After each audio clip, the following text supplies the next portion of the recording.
Dude, I don't know what I was expecting from this movie, but it definitely was not that. Hey everybody, it's your favorite friend and fiend, Kenneth Ramone. The Cruiser Bruiser has a bruise, and it's in the shop. So today, I'm actually in the old man's car. My old man let me borrow his car. Thank you very much. So, but I'm back with you this time with another awesome-tacular movie review for you guys. Just a couple days ago, I went to go see the new Demi Moore movie called The Substance, and I got a little bit more than I had expected. So those of you guys that have not watched the trailer, I highly recommend that you do not watch the trailer and go in this with an open mind, not knowing anything at all. But I do want to give you a little bit of the plot points without spoiling anything whatsoever. So Demi Moore plays this famous fitness. She has a star on the Hollywood Walk of Fame.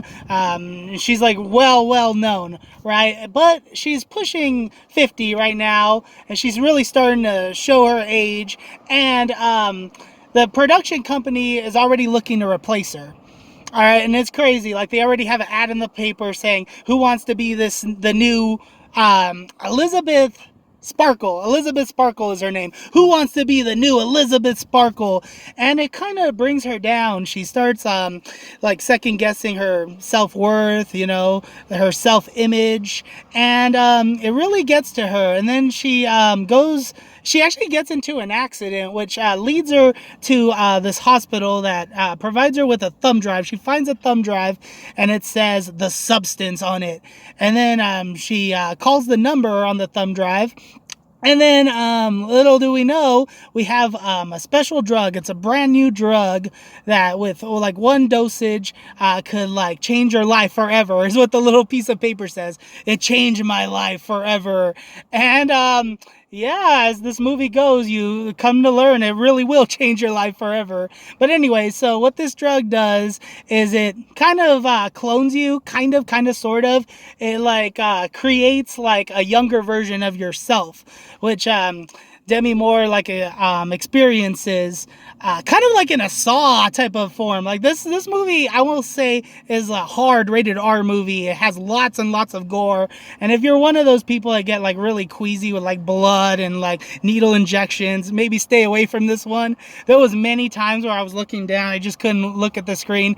But anyway, so literally this new version, or young version of Demi Moore comes out of her body, all right, and then she's have to stitch her body back up, or her younger version has to stitch her body up, and it's like really graphic stuff here, and I'm just like, ugh. Like I just ate all my popcorn, all right, I literally finished the whole bucket of popcorn. I had a hot dog, all right, I just felt like throwing up watching this. It was so gross, really gross. But I will say, really cool stuff here. Really cool stuff. I am hooked in the movie's premise. I don't know where the movie is going, and oh my gosh, it just takes like an amazing plot turn. I found myself comparing this movie a lot with films like Requiem for a Dream and Spun. You know, those movies that are very drug focused and makes you feel very uncomfortable watching it. Like you kind of come to learn like the negative effects that drugs have on people and things like that. Requiem for a Dream, especially because you get the older lady who has all this self-doubt and negative viewpoints on her self-image, and you get that a lot with this movie. I don't know if you guys are fans of Black Swan, but that's another movie I found myself like really comparing it to, because it kind of feels a lot like Black Swan, you know, with this fitness instructor, but it's like Black Swan times 1,000, okay? Because it just takes this awesome turn that has this whole Halloween vibe. I say like this is like a unexpected Halloween film. Like I just did not see this coming. Nobody in the theater saw this coming, okay? And that's all I could say without being too spoilerish, you know, being as vague as possible, because I really want you guys to see this movie. But very graphic stuff here. This movie is definitely a hard rated R movie. Okay, definitely not something you want to take your kids to. But really cool stuff. There's a lot of nudity as well. I don't know if that matters to anybody, but you see nudity from like every angle of both actresses, Demi Moore and the young actress, I'm forgetting her name, but I know that she's the daughter of the main actress from Groundhog Day, which is kind of interesting because that actress does look a lot like Demi Moore. So it's really, really cool, really fitting that they picked that actress. And I felt like the chemistry with them, or lack of chemistry, as you know, the story kind of asks for, is spot on. Very, very perfect within those two characters and what they do in this film. But I want to say, going back to my comparison of Requiem for a Dream and Spun, you get that loud, intense music throughout, and like really uncomfortable close-ups of like, just like random objects and food, like real disturbing close-ups of food. This movie just has a way of making you feel uncomfortable, kind of like Longlegs, which was another movie I recently reviewed that I saw in theaters, but not as eerie. I will say, like, this is more like a graphic type of uncomfortable, unsettling type of movie. More on the lines of Saw, but I feel like it's not as like torturous, but it's like, I don't know, you guys ever watch Dr. Pimple Popper? Like, that's something I just do not like watching, you know, and like body disfigurements and, you know, deformities and like operations and things like that in the hospitals. Like, I never liked watching things like that. It always, I don't know, made me feel uncomfortable growing up, but there's people that love watching it. It's their bread and butter. So if that's the case, this movie's definitely for you, 100%. But yeah, I love how this movie ended. I wish I could talk more about it. Maybe do like a spoiler review on this, but I just absolutely loved where it went. And I found myself almost crying towards the end because I really related to the main character. I felt for them. You know, I say them because it feels like there's two characters, but it's really one person, which is really cool about this movie, you know, because you get like totally two different personalities, but it's the same character, and they're kind of like at war with each other. Or are they at war with themselves?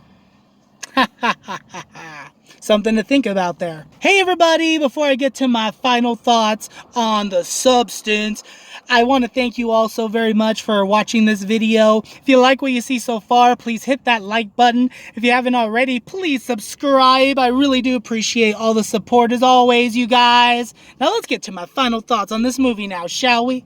So, Substance, guys. I don't think I could put it any other way than to tell you guys this is a roller coaster of a movie. Alright? Come the last 15 minutes, I really had to pee bad. The person in the theater watching it with me had to go to the bathroom, but they were holding it. Likewise here, I didn't want to miss a thing because I knew if I missed one little thing, all bets were off. You know, I wouldn't understand the movie at all. So definitely pay close attention. You'll notice like little things. For me, normally these movies with like plot twists that throw you for a loop, I kind of see them coming. This one, I had no idea. All right. I feel like they really went all out with this one and wanted to do something outside the box. Okay. And I applaud them. Sorry, loud motorcycle driving by. But I have to applaud them because they really accomplished what they set out to do. People left the theater like, what the hell did I just watch? Or, that was gnarly, man. Some of the things I heard in the bathroom, but really, really, really cool, man. I cannot recommend this movie enough. I'm going to give it an 11 out of 10. Crisscross, awesome sauce. I'm definitely going to buy this movie once it comes out. Well, those are my thoughts on Substance, you guys. Let me know if you saw it, what you thought. Was your mind completely blown like mine was and everybody else in the theater?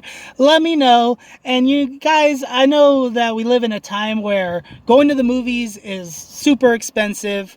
All right, but this is one that I will say you guys should go see in theater, okay? Because it's an experience like no other. And you're going to want to be that person that tells your grandchildren, hey, I was there when this movie came out. I saw this in theater, you know? This is up there with like Psycho. Like, imagine the people in the 1960s or whenever Psycho was released. All right, they went into the theater. They didn't know what to expect. All right. Then the movie, the second half, the shower scene, it throws the audience for a loop, and then the movie becomes something else. That's the type of movie we got here with The Substance. And job well done, guys. We need more movies like this. We need more movies like The Substance. We need more movies like Long Legs and Maxine. Definitely go and check this movie out, man. Support these movies because they're ultra rare. All right. Anyways, you guys, those are my thoughts. Sorry for rambling. Kenneth Ramode signing off.